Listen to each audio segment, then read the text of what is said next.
The March of Time.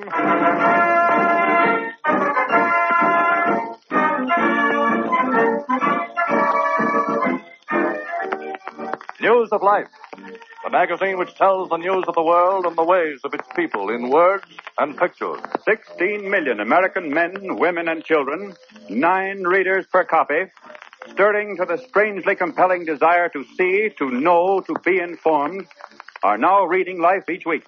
And as Life goes into its second year, U.S. business is discovering what the U.S. reading public has already discovered.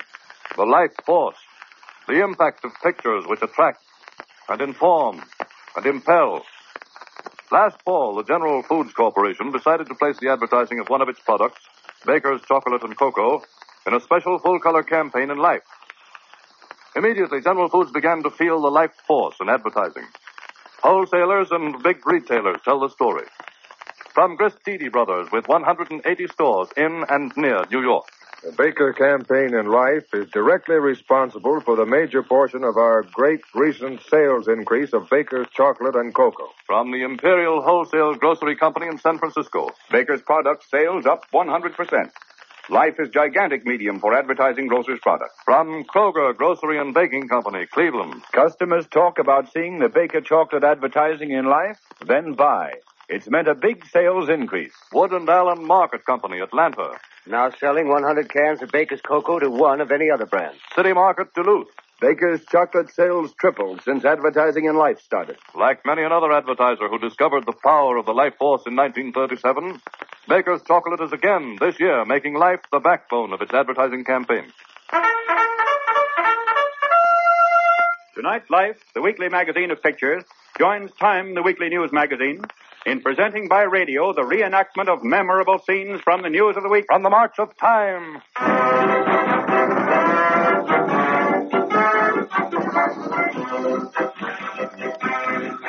The U.S. political front. The farmer and the city worker in this country should get together and find out what's keeping them apart. A ham sandwich costs the city worker as much as a farmer gets for a whole pig. And you ought to see one of those ham sandwiches. 1/10 ham, 1/10 whole wheat, and 8/10 free air.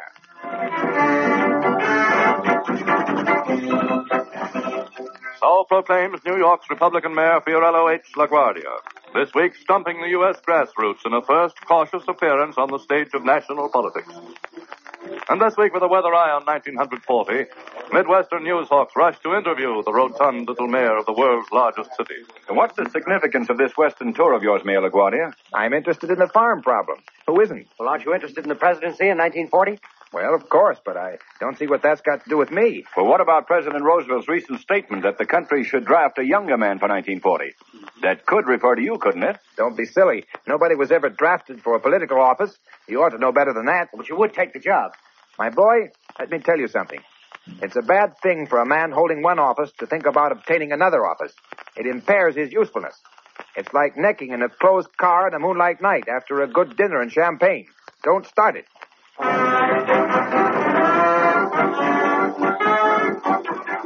So this week, New York's quick-witted little mayor fences away attempts to bracket him as a 1940 presidential aspirant. But this week, surveying the list of potent New Deal possibilities for 1940, joining the ranks with Pennsylvania's Governor George Howard Earl and Michigan's Governor Frank Murphy, is a man nominally a Republican, philosophically a New Deal Democrat. Only politician in U.S. history to be elected to office with the almost unanimous support of liberal and Tory Republicans, New Deal and Orthodox Democrats, communists and Trotskyites, socialists and laborites, Protestants, Catholics, and Jews.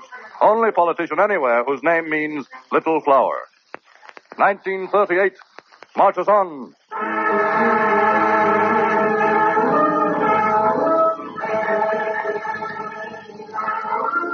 The Arctic Ocean. This week, pushing its way through the piled-up ice floes of the Arctic Sea north of Spitsbergen, the Soviet Union's icebreaker, Murmanets, is bound north to pick up a party of 4 Soviet scientists left at the North Pole 8 months ago to make scientific observations. In the radio room of the Murmanets, one day this week, Soviet Polar Expedition. Icebreaker Murmanets calling Soviet Polar Expedition. Come in. Yes, Murmanets. This is Papanin, Polar Expedition. Go ahead. Severe weather disturbance reported off the coast of Greenland. Be prepared for heavy seas and winds of gale force within 24 hours. Go ahead. Thank you, comrade. We will make all necessary preparations. How near are you to us now? We are about 70 miles away. Should break through to you in a week or 10 days. Keep in touch with us.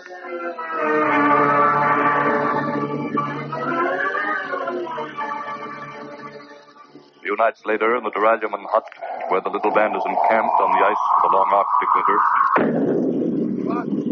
Ivan, wake up. What is it? What do you want? The ice. Get that? Near. Too near. Come on. It was over this way, I think. Hard to see anything. Look! We've broken off from the ice field. They are drifting away.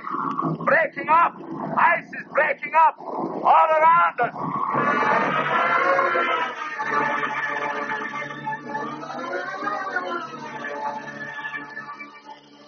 1 hour later, in the radio room of the icebreaker Murmanets. Polar Expedition, calling Murmanets.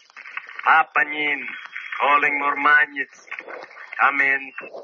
This is the Murmanets. Go ahead, Papanin. The ice has broken up. We are drifting south on an ice floe, about 100 yards long. May break up at any time. Can you get to us? Go ahead. No, comrade. Storm has driven us way off our course. We are jammed in the ice. It will be days before we can get to you. Call Moscow. Give them your position. Perhaps they can send planes. Call Moscow.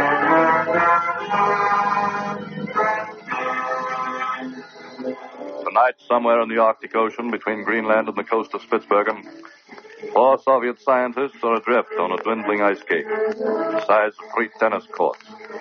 Cut off from the world, their position growing hourly more dangerous as they float southward toward the warm waters of the Gulf Stream. Their nearest hope of rescue, the Arctic ship Murmanets, still icebound over 100 miles away. Time marches on.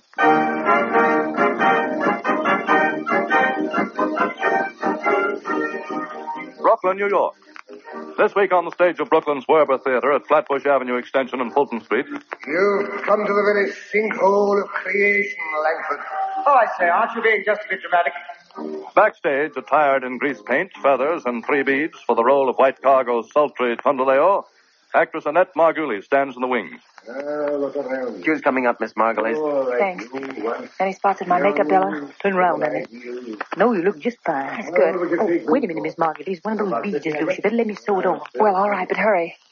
I've got needle and thread right here. Won't take a minute. All right, hurry now. Okay. Hold the fort, Bella. Hey, Bella. Hey. What were you doing then? What do you mean? I seen you. Sewing that bead on Margulies' costume. Well, so what? So you ain't a member of the costumers' union, that's what.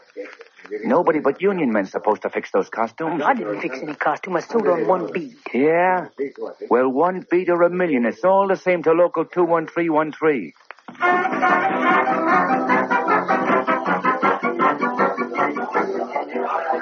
Purpose theater is unfair to labor. Do not attend this theater. A scab theater. Unfair to local 21313. Theatrical master. Boycott White Cargo. Boycott White Cargo.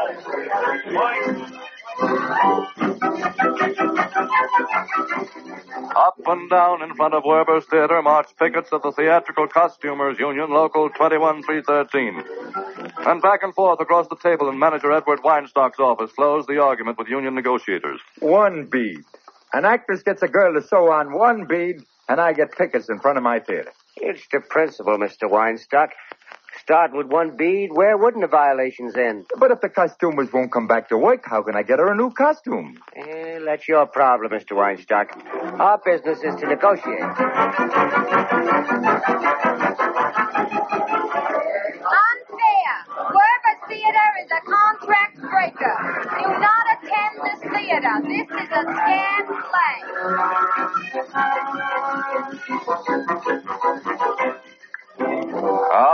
after hour, pickets marched before Werber's Theater. And hour after hour in the office of theater manager Weinstock. The 72nd hour of negotiations. It's no use. It's no use talking anymore. Where are we? Right where we started. We can wait, Mr. Weinstock. Come in. Oh, hello, Miss Margulies. These are the gentlemen from the union. So I hear. And this is the bead they're talking about. This one right here, see? Oh, that one, huh? Yes. And this thing has been going on long enough. So I brought along a pair of scissors. Now, there's your bead. Now what? Well, what do you gentlemen say? Does that make things any different? Well, I guess that fixes it. Strikes off.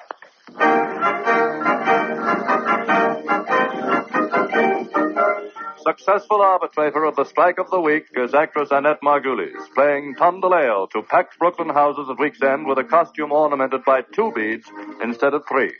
Both approved by Theatrical Costumers Union Local 21313. 1938 marches on.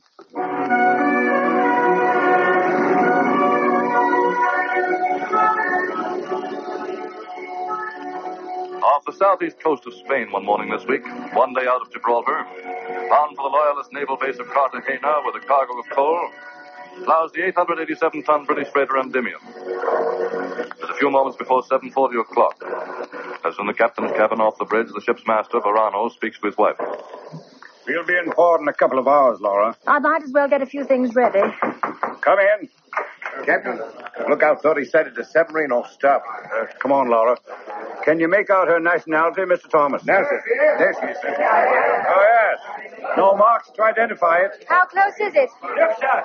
White streak coming toward us. Torpedo. It's going to strike us a little forward, sir.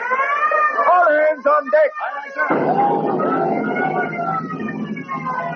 Laura, go to the cabin for your life belt. Do as I tell you. George, have sparks and an SOS. Round out the men below. We are ripped wide open, sir. The forward hold. Nothing we can do, sir. No, not a chance. We're settling fast. Man the lifeboats. Abandon ship. Abandon ship. Laura, where's my wife? Laura!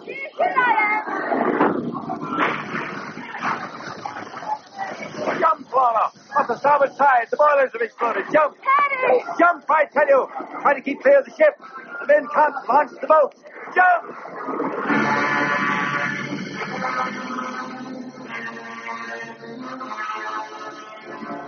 Next day in London in the British Foreign Office. Mr. Eaton, the Admiralty confirms the torpedoing and sinking of the Endymion. Any particulars? She sank in 4 minutes, sir.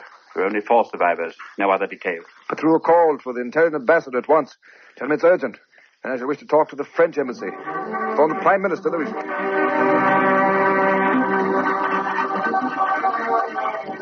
In the British House of Commons, uprises First Lord of the Admiralty, Alfred Duff Cooper. Mr. Speaker, the Admiralty is now informed that of the 15 persons on board the Endymion, the only survivors were 4 members of the crew picked up by Spanish loyalist authorities. The Swedish non-intervention control officer and 3 Britons, the captain and his wife, and the second engineer, were among the 11 who perished. Isn't it usual to express regret at the loss of British lives? It is perhaps usual to express such regret. I am sorry I omitted to do so. Mr. Speaker, again it has been charged the submarine was Italian. Again the Italian government has not denied. The time has come for a showdown with Mussolini. With the House, I condemn this attack by a pirate. However, if the Endymion's captain had been on the recommended course, there would... There's the right honorable First Lord of the Admiralty. Claim the Endymion's captain. Order! Gentlemen, the destroyers Fortune, Fury, Firedrake, and Forester are already in the vicinity of the attack. 4 other destroyers are en route from Gibraltar with orders to sink any pirate submarine of any nationality on sight without quarter.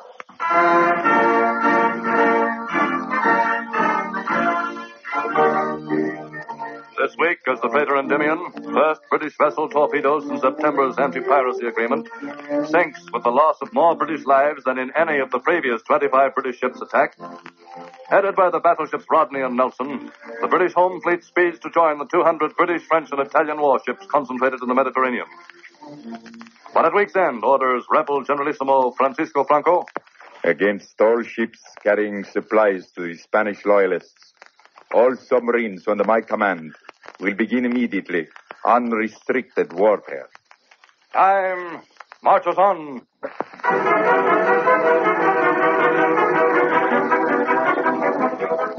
A fortnight ago, in the office of the New York Journal-American, in the midst of a hot campaign against New York State's Lunacy Commission, a series of exposés featuring criminal records, lost documents, and first-hand sleuthing, the city editor summons a reporter.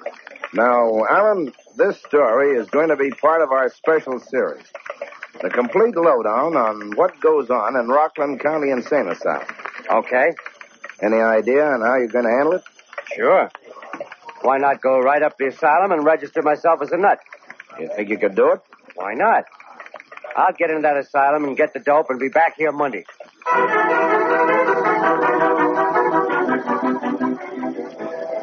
2 hours later, the Admission Bureau of Rockland County Hospital for the Insane. And then, Doctor, about a year ago, I lost my job. After that, things just seemed to go from bad to worse. You felt depressed? Yeah, depressed. Worse than that. Sometimes I'm afraid I'm going to... Going to what?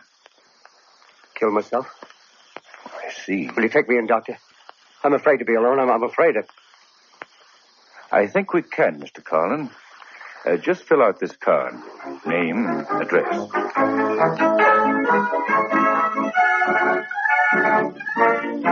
Registered as a patient suffering from melancholia with suicidal tendencies is New Hawk Alan Bernard, known during 3 days of observation by Rockland County doctors as Alan Carlin. Then, one morning ward round. Well, Alan, how are you feeling this morning? Well, Doctor, I've filled out a petition for release. A petition for release? Yeah.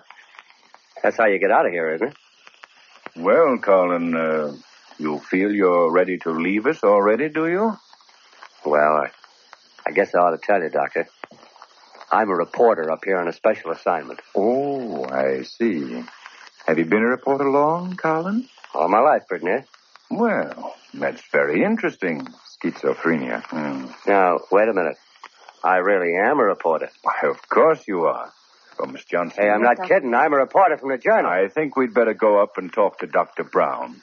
He's very interested in reporting. Now, wait a minute, Doctor.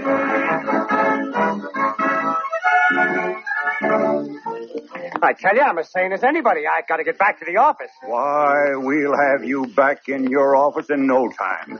Now, hold still while I test your reflexes. Oh, look, Doctor, just let me use the telephone, will you? Later, perhaps. But first, some exercise and a nice warm bath.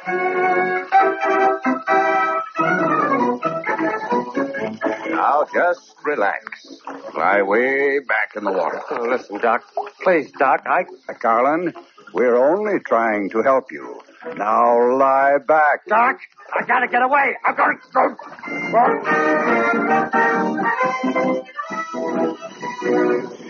10 days later, in the city room of the New York Journal-American.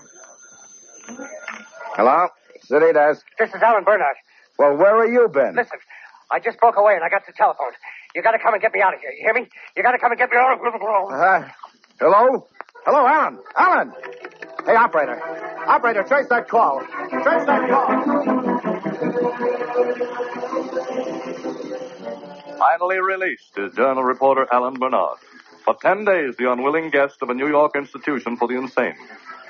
And at week's end, as Journal-American presses prepare to roll out the inside story of Rockland County Asylum, says Rockland County psychiatrist-in-chief, he may be a reporter, all right, but I still say he's crazy.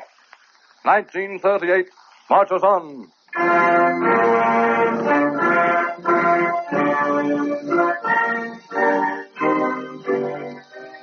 This week, over an austere, stark-white villa in a wooded section of Doorn in the Netherlands, is hoisted the proud banner of the House of Hohenzollern to mark the 79th birthday of the man who once ruled continental Europe's greatest empire.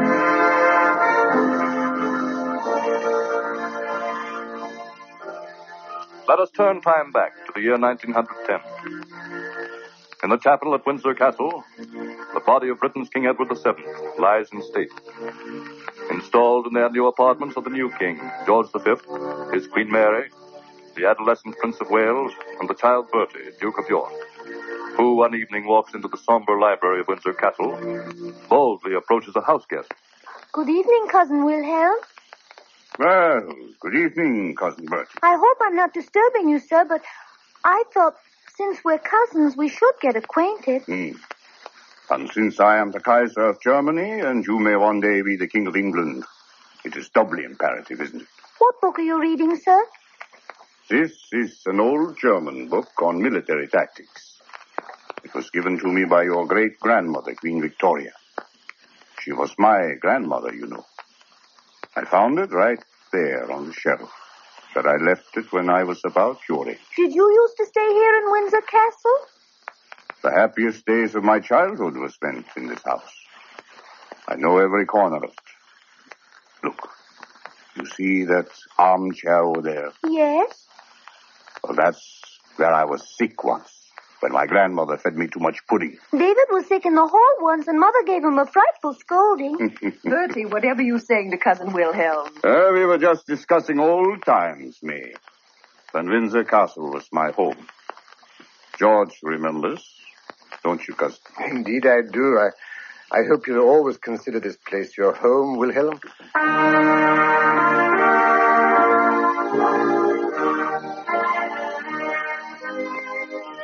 One week later of May 1910, Wilhelm of Hohenzollern returns to Berlin, never to set eyes on his cousin George again, never to hear from his English cousins after August 1914.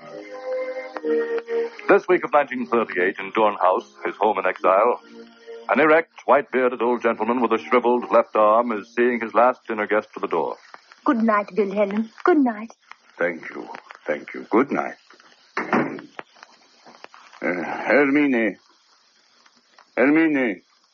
Yes, Wilhelm. Are you all right? Yes. Here, sit down. Here beside me for a moment, Hermine. Wilhelm, I nearly forgot. Another telegram arrived during dinner. Here it is. Another? All the relatives I heard from. Fetch me my glasses, will you, my dear? Thank you. From England. England, Hermine. Congratulations. In kinship and deep affection. Signed Bertie, May, and Elizabeth. Wilhelm. From Windsor Castle. After all these years. 24 years. They never sent me any word while my cousin George was alive. George never could bring himself to write. Would have been 73 now. But I think even he would have let me hear from him now. I'm sure he would have, Wilhelm. Bertie. And now he's king. And May. You know, Hermine, May and I were friends even before she was engaged to George. Yeah, Wilhelm, you must come to bed now. It's so late.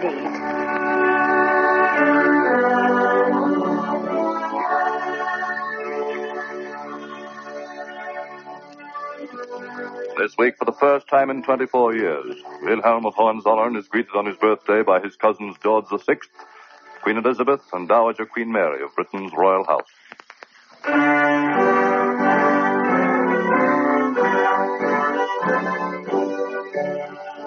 This week, a bare 15 miles from the Dutch villa where an old monarch lives out his last days, the banner of another royal house is unfurled to mark a milestone in the stolid history of Orange-Nassau, ruling house of the Netherlands.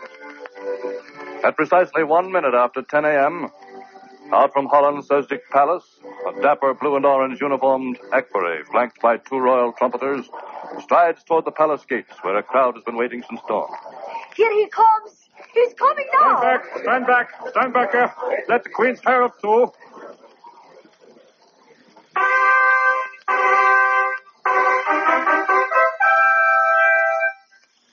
Fellow citizens, it is with deep felt joy that we proclaim that today, January 31st, 1938, through the grace of God, is born to the house of Orange-Nassau and of Lippe-Biestefeld a princess, whereby the heart's desire of all the Netherlands people is realized. Long live the royal family. A girl. A princess, did he say? Yeah, girl. For shame that speaks of the heir to the throne. I say long live the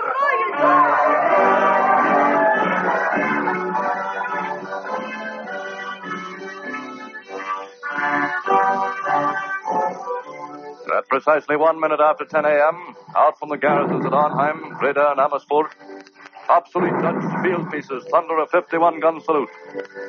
And at that very moment in Sumatra, in Borneo and Bali and the Celebes, in Java and Majora and Guyana and Curacao, Dutch garrisons ring out a salute around the world for the new heir to the throne of the world's fourth largest colonial empire.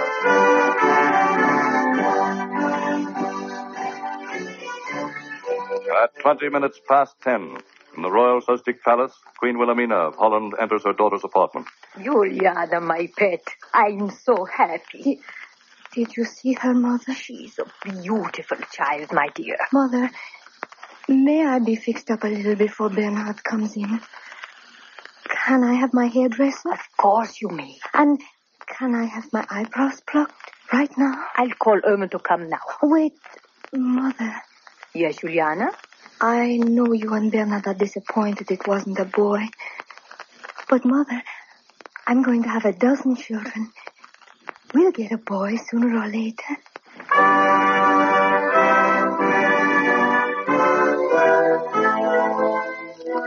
This week, scanning the long roster of Orange relatives, Hollanders speculate whose namesake their new princess will be. Whether cousins Mary of England, Maud of Norway, or Victoria of Spain will be honored. Learn at week's end that proud father Bernhard of Lippe-Biestefeld has registered his daughter simply as Beatrix. Explains he. I don't know why we named her Beatrix, but Juliana and I were both thinking of names, and we thought of Beatrix, and we both liked it. Time marches on.